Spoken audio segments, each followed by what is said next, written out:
चौथा दृश्य, बूंदी के नकली दुर्ग का बंद द्वार, महाराणा और अभय सिंह का प्रवेश। सूर्य डूबने को आया। यह कैसी लज्जा की बात है कि हमारी सेना बूंदी के नकली दुर्ग पर अपना झंडा फहराने में सफलता प्राप्त नहीं कर सकी है। वीर सिंह और उसके मुट्ठी भर साथी अभी तक वीरतापूर्वक लड़ रहे हैं। हाँ महाराज, हम तो समझते थे कि नकली मुकाबला शीघ्र ही समाप्त हो जाएगा, पर यहां तो हाड़ाओं के अचूक निशानों का सामना करना पड़ा। यद्यपि ये लोग गिनती में थोड़े हैं, पर हमारी सेना उनके आकस्मिक प्रहारों से भौचक्की रह गई। ये भी अच्छा ही हुआ। यदि हमें बिना कुछ पराक्रम दिखाए ही दुर्ग पर अपना झंडा फहराने का अवसर मिल जाता तो मुझे जरा भी संतोष न होता। वीर सिंह की वीरता देखकर बड़ी प्रसन्नता हो रही है। मैं चाहता था कि ऐसे वीर के प्राणों की किसी प्रकार रक्षा हो सकती। मैंने भी जब दुर्ग से अग्निवर्षा होती देखी तो मुझे आश्चर्य हुआ। कुछ क्षणों के लिए युद्ध रुकवाकर मैं स्वयं दुर्ग में गया और वीर सिंह के साहस की प्रशंसा की।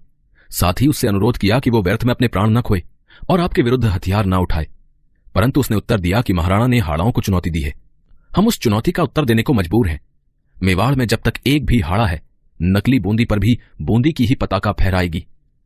निश्चय ही जन्मभूमि के प्रति वीरों का यह आदर भाव सराहनीय है। इनके इतने बहुमूल्य प्राण लेकर भी मुझे प्रतिज्ञा पूरी करनी पड़ेगी और कोई उपाय नहीं। वो देखो, वीर सिंह कितनी फुर्ती से बाण वर्षा कर रहा है। अकेला ही सैकड़ों सैनिकों की टुकड़ी को आगे बढ़ने से रोके हुए है। धन्य हैं ऐसे वीर। जोर का धमाका और प्रकाश होता है। वो देखो अभय सिंह, गोले के वार से वीर सिंह के प्राण पखेरु उड़ गए। बूंदी के मतवाले सिपाही सदा के लिए सो गए।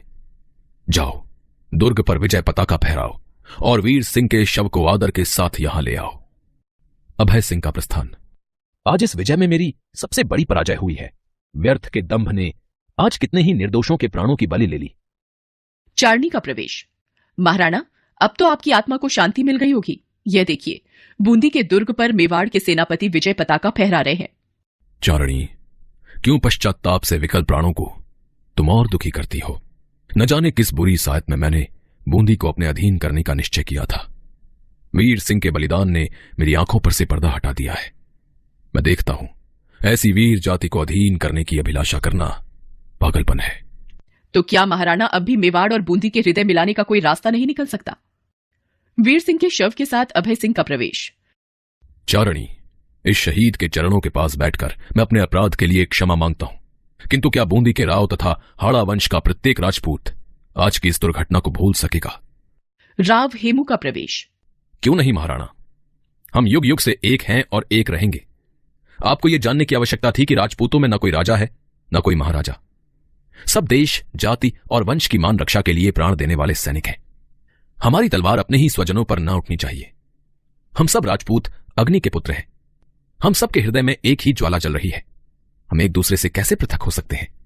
वीर सिंह के बलिदान ने हमें जन्मभूमि का मान करना सिखाया है। निश्चय ही महाराव, हम संपूर्ण राजपूत जाति की ओर से इस अमर आत्मा के आगे अपना मस्तक झुकाते हैं। सब बैठकर वीर सिंह के शव के आगे झुकते हैं। पर्दा गिरता है।